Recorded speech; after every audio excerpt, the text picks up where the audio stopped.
सुरुवातीला मोठी बातमी बघूयात। संसद आणि राज्य विधिमंडळाच्या अंदाज समितीच्या सदस्यांसाठी मुंबईमध्ये 2 दिवसीय राष्ट्रीय परिषदेचं आयोजन करण्यात आलं होतं। या 2 दिवसीय राष्ट्रीय परिषदेच्या समारोपावेळी शाही भोजनाचा बेत आखण्यात आला। या भोजनासाठी एका खासदारावर किंवा आमदारावरती तब्बल 4,500 रुपये खर्च करण्यात आल्याचं समोर आलं। मंगळवारी मुंबईत पार पडलेल्या या परिषदेतील भोजन चांदीच्या ताटामध्ये वाढण्यात आलं होतं, ज्यामध्ये विविध पंचपक्वान्नांचा समावेश होता। चांदीच्या एका थाळीचं भाडं 550 रुपये होतं, तर भोजनाचा खर्च 4,000 रुपये होता। म्हणजेच एका जेवणासाठी राज्य विधिमंडळानं एकूण 4,550 रुपये मोजले होते। अर्थसंकल्पातील तरतुदींचं उद्दिष्ट साध्य करण्यासाठी काटकसरीच्या शिफारसी करण्याची जबाबदारी ज्या अंदाज समितीवरती असते त्याच समितीच्या सदस्यांसाठी अशा प्रकारे चांदीच्या ताटात भोजन देऊन सार्वजनिक पैशांची उधळपट्टी केल्याबद्दल प्रश्नचिन्ह उपस्थित होत आहे।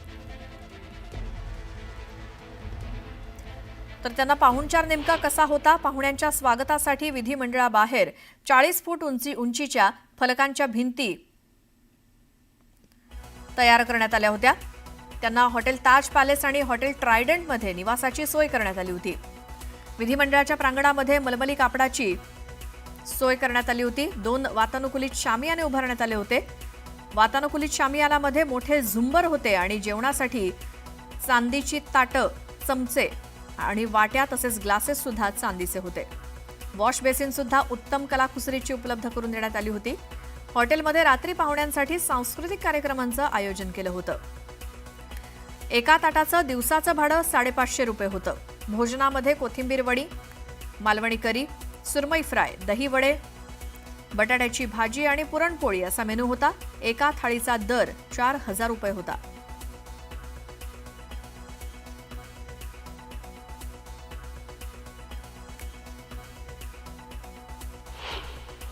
त्या अंदाज समितीच्या बैठकीला हे संशयास्पद अंदाज समितीच्या अध्यक्षांना बसायला नाही दिलं पाहिजे।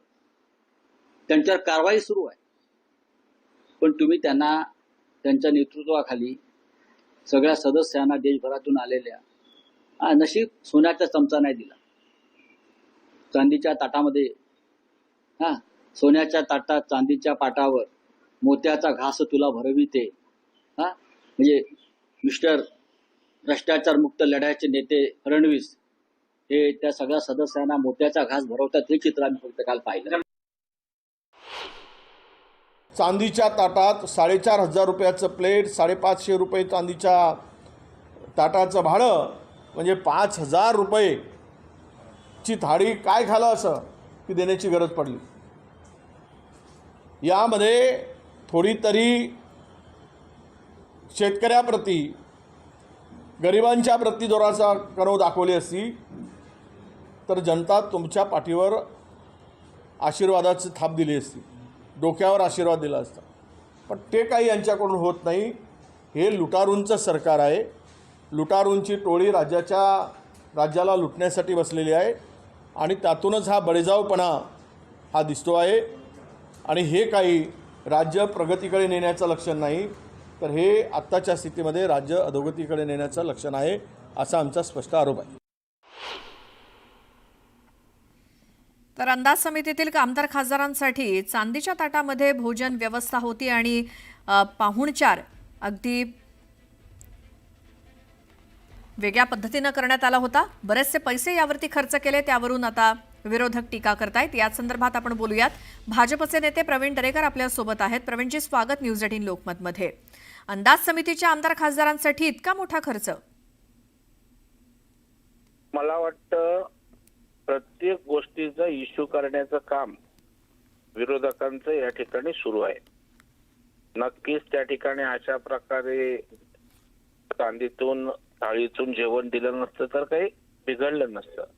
तथापि आपण जेव्हा आपल्याकडं पाहुणचार करायचा असतो, आपल्याकडे काही अतिथी येतात, तेव्हा पंचपक्वान्न आणि चांगल्या पद्धतीच्या व्यवस्था आपण करत असतो।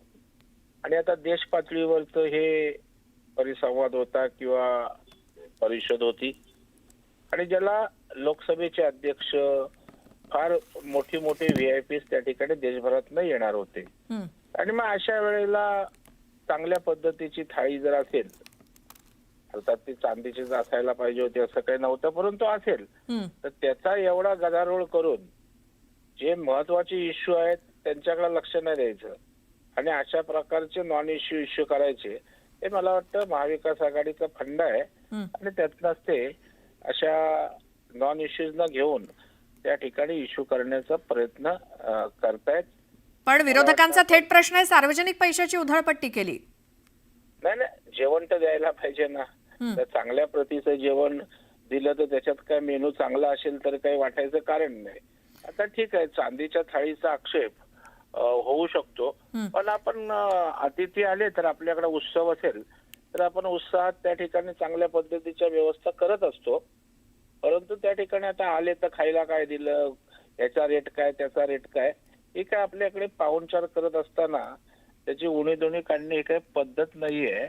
जेवणाचा हा वेगळा भाग झाला, मात्र वॉश बेसिन, उत्तम कलाकुसरीची, पाहुण्यांसाठी सांस्कृतिक कार्यक्रम, या सगळ्यावरती बोट ठेवलंय विरोधकांनी की याची काय गरज होती. काय झालं मग, जर वॉशरूम चांगला असेल, वॉश बेसिन चांगली असेल तर त्याचं अप्रिशिएट केलं पाहिजे ना. म्हणजे ते कसंही असावं का घाणेरडं, तिथं जर चांगल्या कलाकुसरीचा असेल, चांगला कल्चरल कार्यक्रम असेल तर त्याच्यावर काय आक्षेप घेण्यासारखं आहे. मला वाटतं पॉलिटिकल इश्यूज आहेत, याच्या पलीकडे पाहण्याची आवश्यकता नाहीये. बरं, म्हणजे प्रवीणजी, तुम्ही या सगळ्या केलेल्या खर्चाचा किंवा त्यांचा जो पाहुणचार झाला त्याचं तुम्ही समर्थन करताय. त्यांचा पाहुणचाराचा 100% समर्थन करतो. आपल्याकडे जेव्हा पाहुणे येतात त्यावेळेला आपण चांगल्या पद्धतीने त्यांची उडबस, पंचपक्वान्न करत असतो. आता फक्त चांदीच्याच थाळीत द्यायला पाहिजे होतं का, याच्यावर त्या ठिकाणी प्रश्न होऊ शकतो. परंतु पाहुणचार उत्तम पद्धतीनं करणं, व्यवस्था चांगल्या राहणं, याचं मी समर्थनच करतो. पण सार्वजनिक पैशातून खर्च झाला हे तर तुम्हाला मान्य करावंच लागेल. नाही, तर शासकीय कार्यक्रम असला की आतापर्यंत कोणी घरच्या खिशातनं खर्च केलेला नाहीये.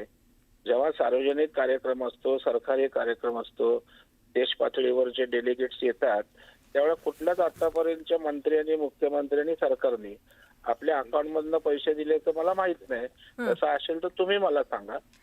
पण इतका सगळा त्यांची बडदास्त आहे ही टाळता आली असती, हे देखील तितकंच खरं आहे. धन्यवाद प्रवीणजी, तुम्ही न्यूज 18 लोकमतशी बोललात त्याबद्दल.